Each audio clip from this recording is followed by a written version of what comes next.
हे प्रभु, मैंने ऐसे कौन से कुकर्म किए थे कि मुझे ऐसी मृत्यु प्राप्त हुई? और ऐसे कौन से सुकर्म किए थे कि आपके हाथों से मुझे मोक्ष प्राप्त हुआ है प्रभु? में स्मरण करो, हे जरीफ की पुत्र वक्कासुर। स्मरण करो, कैसे अपने पिता की तरह अभिमान से भरे हुए थे तुम। स्मरण करो, कैसे हमें पराजित करने के लिए पूरी सृष्टि को संकट में डाल दिया था तुमने, और हमें विवश होकर पराजय स्वीकार करनी पड़ी थी। स्मरण करो, कैसे तुमने देवराज इंद्र का छत्र चुरा लिया था। पर यह सब भी पर्याप्त नहीं था वक्कासुर। तुम्हारे पापों का घड़ा तब भरा था जब तुमने देवी गंगा के जल में साधना करते हुए जजाली मुनि की तपस्या में व्यवधान डाला था।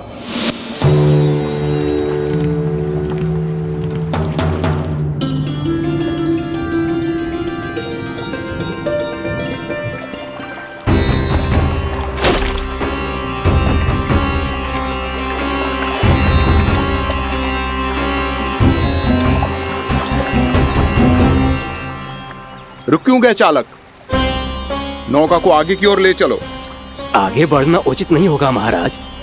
यहाँ से कुछ ही दूरी पर जालजली मुनि तपस्या कर रहे हैं। तो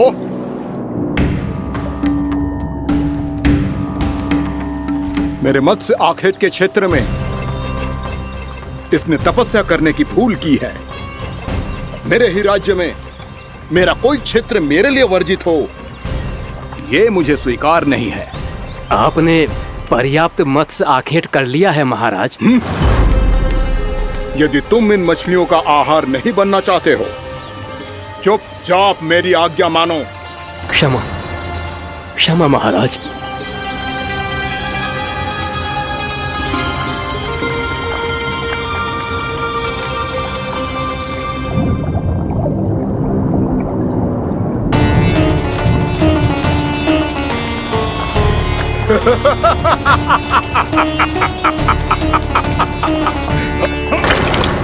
मुनिवर, रक्षा कीजिए, रक्षा कीजिए मुनिवर।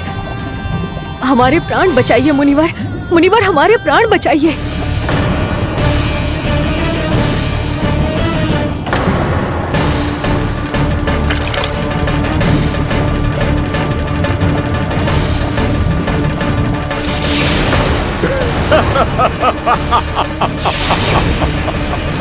ठहर जाओ असुरराज। इन मछलियों को हानि ना पहुंचाओ। क्यों मुनि? अब मछलियां पकड़ने के लिए मुझे तुमसे आज्ञा लेनी पड़ेगी। तुमने तपस्या करने से पहले किससे आज्ञा ली थी? मां गंगा से, इस जल में रहने वाली सभी मछलियों से। इस उपकार के बदले इन सभी मछलियों को रक्षा करने का वचन दिया था। इसीलिए असुरराज, मैं शांति से कह रहा हूं, इस स्थान को अशुद्ध ना करो। चुपचाप यहां से चले जाओ, नहीं तो इसका परिणाम अच्छा नहीं होगा।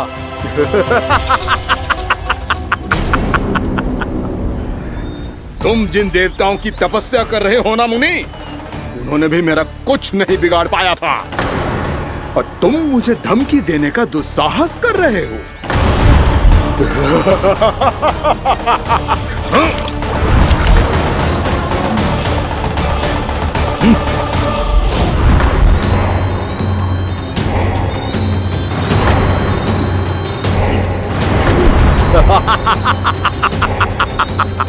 मूर्ख, विचारों से तो तू राक्षस है ही, और स्वभाव से उस बगुले की तरह है जो भूख ना होने पर भी उन निर्दोष मछलियों को आहार बनाता रहता है।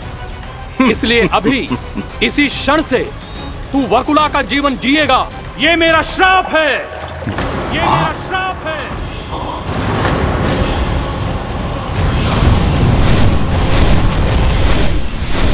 श्राप पाने के बाद तुम्हें आभास हुआ कि तुमने कितना बड़ा अपराध किया था, और तब तुम जजाली मुनि से क्षमा याचना करने लगे।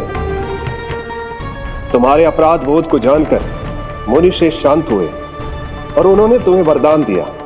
श्राप से मुक्ति का एक ही मार्ग होता है असुर, पश्चाताप। तुम्हें अपने भूल का पश्चाताप है, इसीलिए मैं तुम्हें वरदान देता हूं। तुम्हें मेरे श्राप से मुक्ति अवश्य मिलेगी। स्वयं प्रभु श्री नारायण के अवतार इस बगुले के देह के बंधन से तुम्हें मुक्त करेंगे।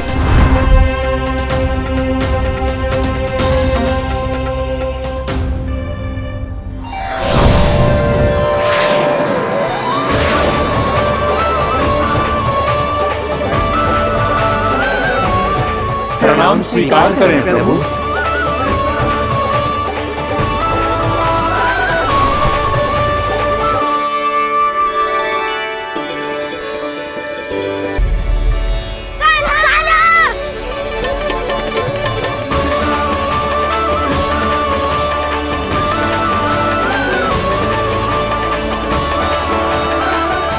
मुझे ना बताओ कि तुम सबने क्या देखा है, चाहे जो देखो है, बस मैया से कछु मत ही बताना। कान्हा!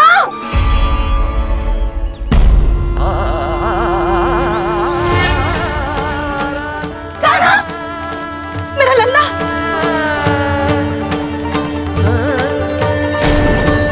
भानु बता रहा था तुझे कोई असुर पंछी निकल गया था। हाँ?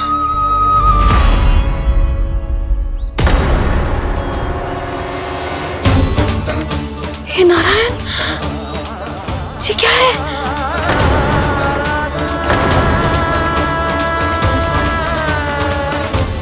ये सब कैसे हुआ लल्ला? हाँ?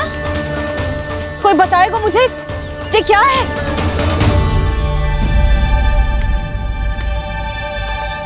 श्रीधामा, मधुमंगल, चिची को सब कुछ बता दो। ये असुर पक्षी मुझे निगलने वाला था रानी भाभी, तभी अंतिम क्षण में कान्हा ने आके मुझे बचा लियो। और ये असुर पक्षी ने कही कि यह है वृंदावन का राजकुमार, नंदराज का लल्ला। इसके होते कोई भी वृंदावन वासियों को हानि ना पहुंचा सकते। रानी भाभी, कान्हा ने अपने प्राणों की चिंता ना करी और इस क्रूर राक्षस से भिड़ गयो और इस राक्षस पक्षी ने इसे निगल लियो। इतना पर्याप्त है भोला काका, सब कुछ बताने की आवश्यकता नहीं है।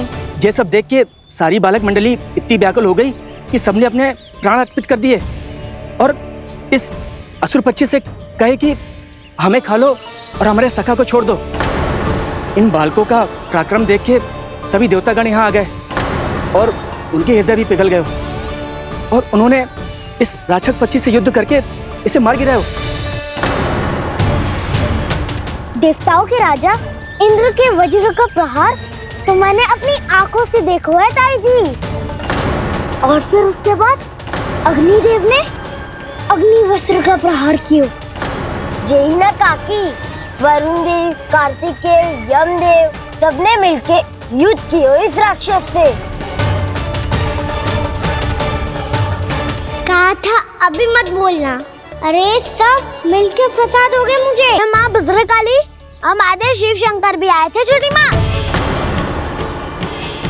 जाओ आप भी। बाबा साईता, मुझे लगता है कि ये कान्हा भी इन्हीं देवताओं में से एक है। संभव तो है चीची। स्मरण है, पूतना और तृणावर्त के आक्रमण के समय भी ऐसा ही हुआ था। सभी राक्षस मारे गए थे, पर अपने कान्हा को एक खरोच तक न आई थी। हाँ जीजी, मुझे लगता था कि श्री नारायण की विशेष कृपा है हमारे कान्हा पे, पर अब तो देख के लग रहा है कि हमारा कान्हा ही स्वयं श्री नारायण है। या फिर उनका अवतार है ये। अरे बस करो तुम सब, ऐसा कछु ना है। अरे जितनी बात सुनी है उससे तो यही लग रहा है कि कान्हा देवताओं और असुरों की युद्ध के बीच में फंस गया था। उसका इस सब से कोई लेना देना ना है। तो फिर इसके तन पे एक भी खरोच क्यों ना आया नंदराज? हाँ,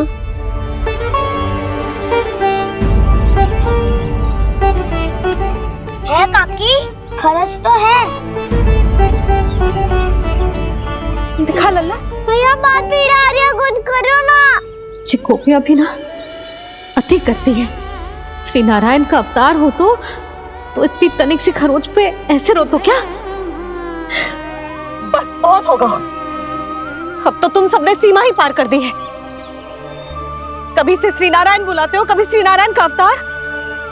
तनिक कछु हो ना जाता है कि तुम सब कहानियां बुनने लगती हो। जे बस साधारण सा बालक है, मेरा लल्ला है जे, इसे भगवान मत ही बनाओ।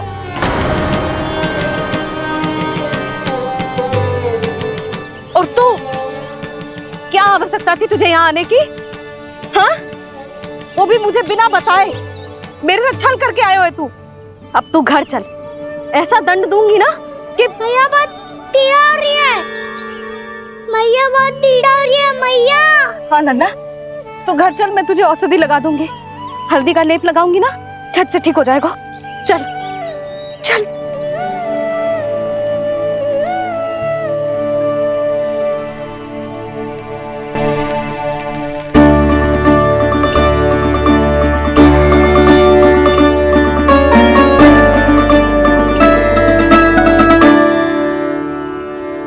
बस लल्ला बस, रो मत। चल चल चल, आजा। अभी औषधि लगाऊंगी ना, तेरी सारी पीड़ा लुप्त हो जाएगी। आजा आजा, बैठ जा लल्ला। अभी आई मैं। हाँ,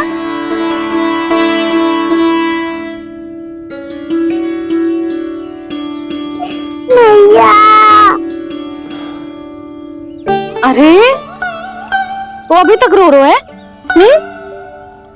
क्या कह रही थी सारी गोपियां? बता। के मेरा लल्ला श्री नारायण का अवतार है, दिव्य है, भगवान है। और जो भगवान इतनी छोटी सी चोट पे रोते हैं क्या? इतनी तो लगी भी ना है तुझे जितना तो तू आ ऊ कर रो है।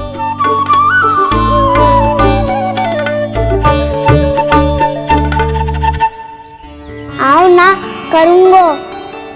आप ऐसा दुलार थोड़ी करोगी। ओहो, वृंदावन का गौ पालक जो इतनी छोटी सी चोट पे रोता है ना? गोप बालकों का मुखिया इतनी छोटी सी चोट पे रोता है? मेरा लल्ला तो सबसे शक्तिशाली है। इतनी छोटी सी चोट तो क्या बड़े बड़े राक्षसों से भी ना घबराता है। हाँ, एक बार में सबको समाप्त कर देता है कि ना?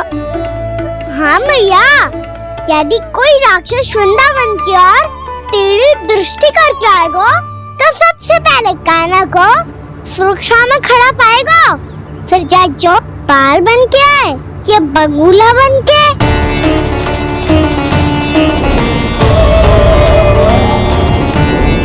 ना लल्ला, सोचो भी मती। वृंदावन की सुरक्षा करना तेरा दायित्व ना है। तुझे और कोई संकट का सामना करने की आवश्यकता ना है। अभी तो मेरी पीड़िता का हरण कर रही थी, अचानक से क्या हो गया मैया को? कोई आवश्यकता ना है तुझे ऐसे संकटों का सामना करने की। आने दे आज तेरे बाबा को, सीधा सीधा बोल दूंगी। बहुत हो गए उनके तर्क वितर्क।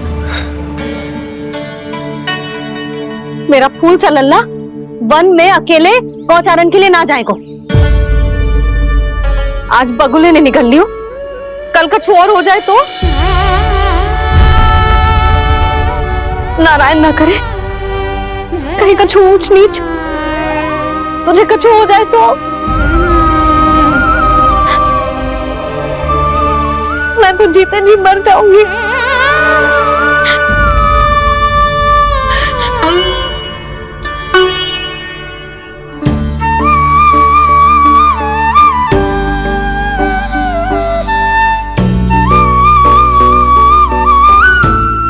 लल्ला की वीर मैया इतनी से बात तो रोती है क्या? क्या करूं कान्हा, तुझे ऐसे बार बार संकट के मुंह में जाते हुए ना देख सकती मैं। तो फिर मैया मैं वचन देता हूँ, आज के बाद मैं गौचारण के लिए तभी जाऊंगा जब आप आज्ञा दोगी। पक्का? छल ना करेगा ना मेरे साथ? मैंने कब छल करो मैया? अच्छा ठीक है, ना करूँगा छल। यदि आपसे पूछे बिना बाहर निकलो तो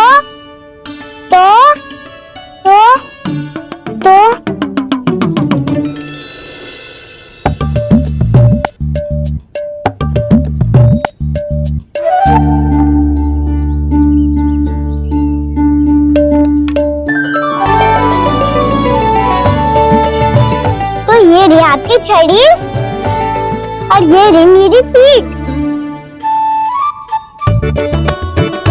चेक बिना तापड़ तोड़। ठीक है, जब तूने अपना दंड निर्धारित कर ही लियो है तो सोच ले, अब अगर तूने मेरी बात ना मानी तो ताबड़ तोड़ छड़ी पड़ेगी, समझ आई?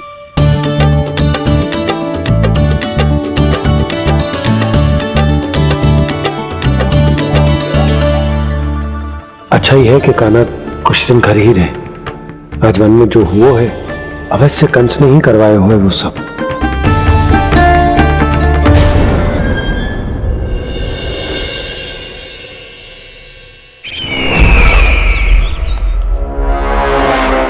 आपका ये धनुष तो सबसे अधिक शक्तिशाली था महाराज, ये कैसे टूट गया? कहीं ये बकासुर की पराजय का संकेत तो?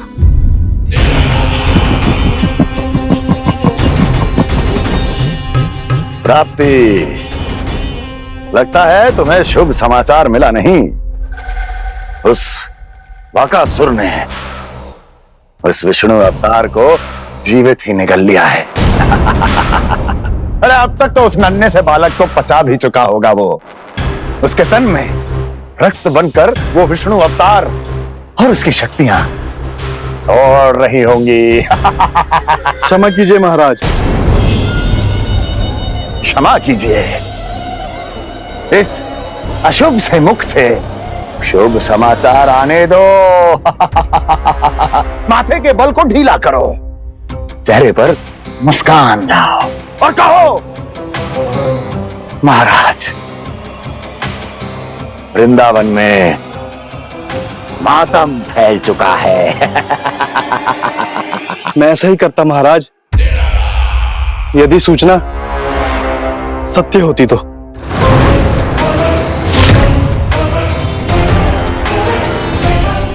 कहना क्या चाहते हो? एक क्षण में सूचना उगलो, अन्यथा मेरा योद्धा बकासुर विष्णु अवतार की तरह तुम्हें भी जीवित निकल जाएगा। आने दो। बकासुर मारा गया महाराज, बकासुर मारा गया महाराज, बकासुर मारा गया महाराज। बकासुर मर चुका है? असंभव। असंभव। बकासुर ने उस बालक को निगल तो लिया था, पर उसकी सुरक्षा करने के लिए सभी देवता वहां प्रकट हो गए, पर फिर भी कोई बकासुर का सामना नहीं कर पाया। और फिर क्या हुआ? वो बालक स्वयं ही बकासुर के उदर से बाहर आ गया और उसकी चोंच तोड़कर उसकी हत्या कर दी।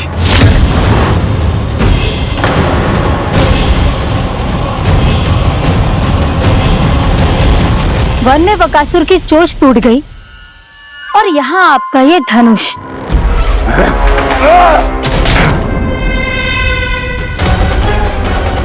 केवल नहीं टूटा तो आपका ये भ्रम महाराज। क्षमा कीजिएगा महाराज, आपका भ्रम टूटना आवश्यक है। आवश्यक है आपको यह आभास होना कि उस विष्णु अवतार को पराजित करने के लिए आपके साधारण योद्धाओं में वो सामर्थ्य नहीं है। अच्छा सर, उतना तृणावर्त, बकासुर, ये सब साधारण नहीं थे प्राप्ति, साधारण नहीं थे। फिर तो ये और भी अधिक चिंता का विषय है महाराज, क्योंकि इसका अर्थ तो यही हुआ कि वो विष्णु अवतार कुछ अधिक ही असाधारण है और उसका सामना करने के लिए और उसे मिट्टी में मिलाने के लिए आपको एक ऐसे अस्त्र की आवश्यकता है जो उसके सामने ना झुके और ना ही टूटे।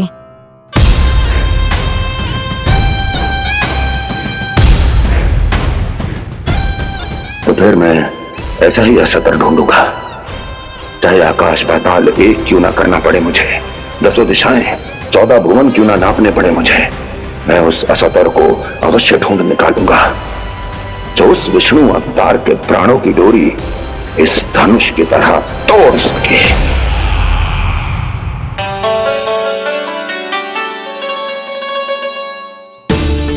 थैंक्स बाबा, मैंने मैया को वचन दिया है कि जब तक नहीं चाहेंगी मैं वहीं नहीं जाऊंगा। इसलिए आप मुझे मारने के लिए कोई शक्तिशाली असुर ढूंढने में व्यस्त रहो। कुछ दिन तब तक मैं व्यस्त रहूंगा अपनी मैया की सेवा करने में।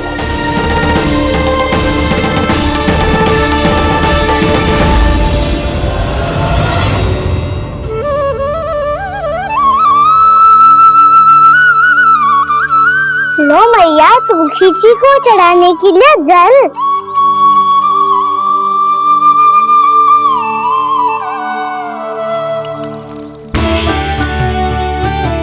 लो मैया, और आटा।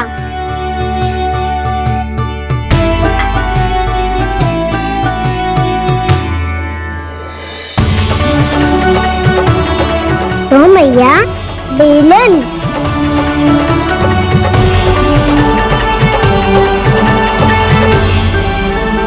ले, तने खा ले। ओ मैया, भूख ना लगी है। बिना भूख के खाने से क्या लाभ?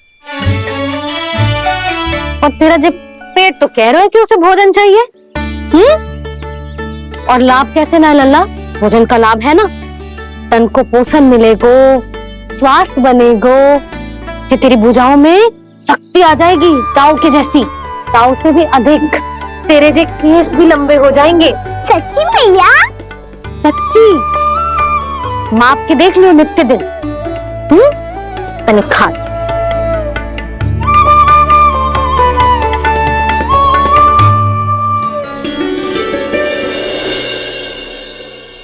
मान के मैया का कहना, छक के भोजन खाते हैं,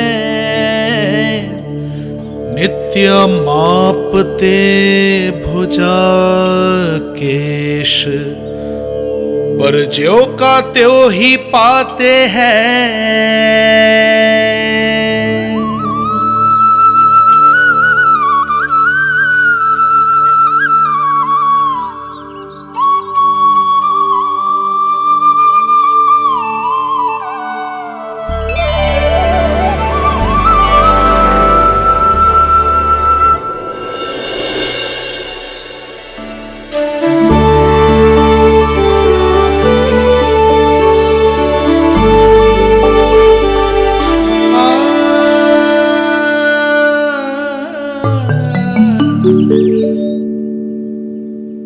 ले लल्ला, फल खा ले। ना, मुझे ना खाने फल वल। क्यों? लंबे केस और शक्तिशाली भुजाएं ना चाहिए? व्यर्थ है ये सब। पिछले 10 दिनों से देख रहा हूँ, ना केस लंबे हुए हैं, ना भुजाएं शक्तिशाली बनी है। 10 दिन में का चुनाव होने वाला। 10 सप्ताह ऐसे खाएगो ना, तब जाके कुछ बदलाव दिखेगो। समझ आई? चल अब खा ले। वैसे भी मुझे बहुत सारी तैयारियां करनी है आज। इसीलिए भैया, एकादशी के व्रत के लिए लल्ला। सुनो जी, सारी सामग्री आ गई? हाँ, तुमने जो कही थी सब ले आए हूँ।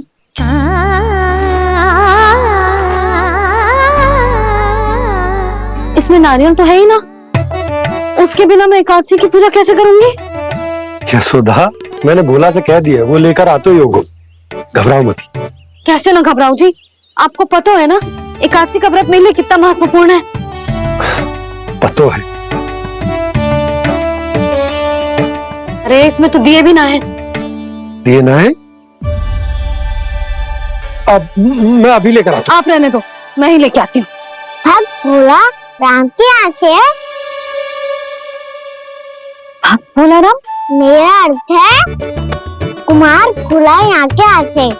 हाँ हाँ, वो ही।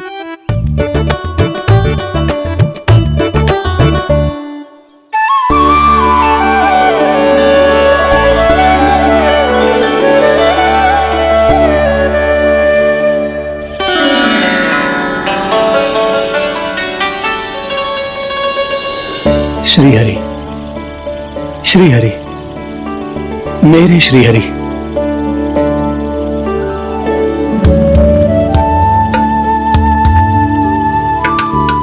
मेरे श्रीहरि।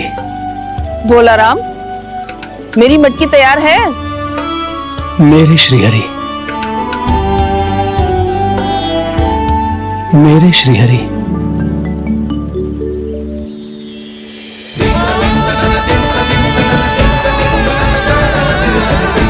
भोला राम,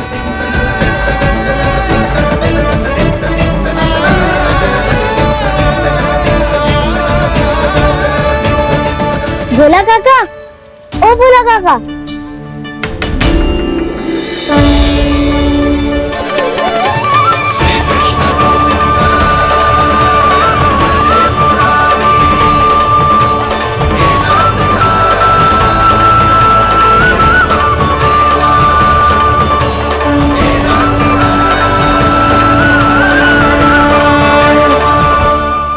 अरे श्रीहरि प्रसन्न हो गए। मेरे श्री हरि आ गए, मेरे भगवान आ गए। मेरे श्री हरि आ गए, मेरे भगवान आ गए। मेरे श्री हरि आ गए, मेरे भगवान आ गए। मेरे श्री हरि आ गए, मेरे भगवान आ गए। मेरे भगवान आ गए, मेरे घर मेरे भगवान आ गए।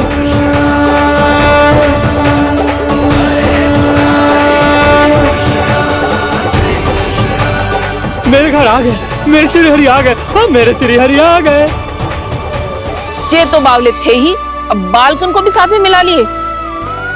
उज्जवल क्या कर रहा है? अरे ठहर जा बोला।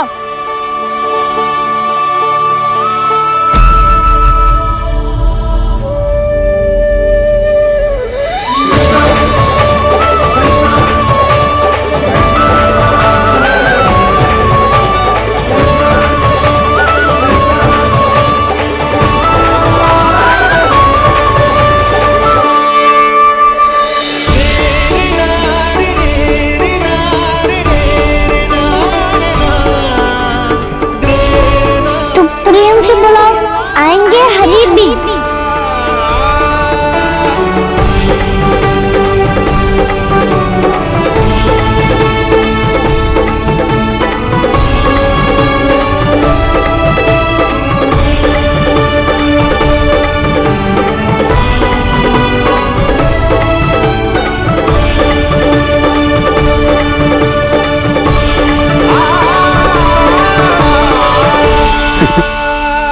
क्या वो गाना? किसकी धुन में झूम रहा तू? निर्मल निशा भक्ति की धुन में।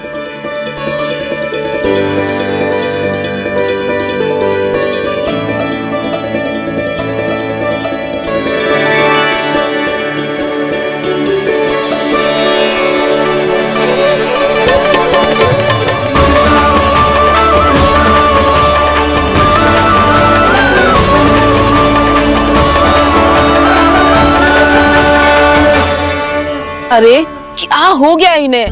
पावले हो गए हैं क्या? ठहरो, कोई आवश्यकता ना है ऐसे बावलों की तरह नाचने की।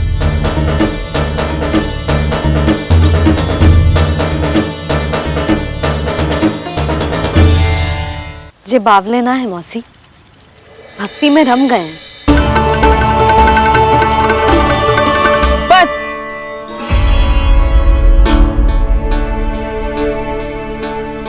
हम सब कब से खड़े हैं यहाँ और तुम्हें कुछ ध्यान ही ना है।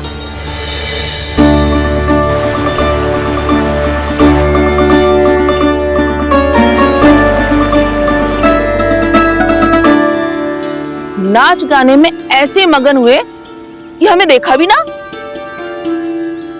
मुझे नाचते हुए देख मेरे श्री हरि को इतना आनंद आ रहा था कि मैं अपने आप को रोक नहीं सका। और वैसे भी मेरे जन्म का एकमात्र उद्देश्य है श्री हरि की सेवा करना, श्री हरि को प्रसन्न करना। तुम बावले हो भोला राम, या हमें बावला बना रहे हो? श्री हरि और तुम्हें देख रहे हैं? हाँ, अभी वो यहीं थे, देख रहे थे। भोला काका, आपने भी ना अति कर दी। अब हमें भी बताओ तो नहीं, कहाँ थे श्री हरि?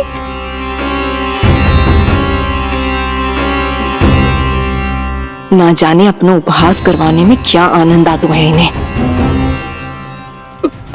देखो, अब तुम सच मानो या झूठ, लेकिन हमरे श्री हरि यहीं थे, इसी चाक पर अभी। हाँ लो सुन लो इस मूर्ख की बात। श्री हरि को और कोई स्थान ना मिलो जो इसके मिट्टी के चाक पे आकर बैठेंगे। श्री हरि को और कोई स्थान ना मिलो जो इसके मिट्टी के चाक पे आकर बैठेंगे। श्री हरि को और कोई स्थान ना मिलो जो इसके मिट्टी के चाक पे आकर बैठेंगे। जैसी मैया वैसुरी लल्ला, दोनों का कुछ पता ही ना चल तो कब किस बात पर प्रसन्न हो जाए और किस बात पर रुष्ट। अरे मैं भला असत्य क्यों बोलूंगा? अभी अभी यही थे श्री हरि। हाँ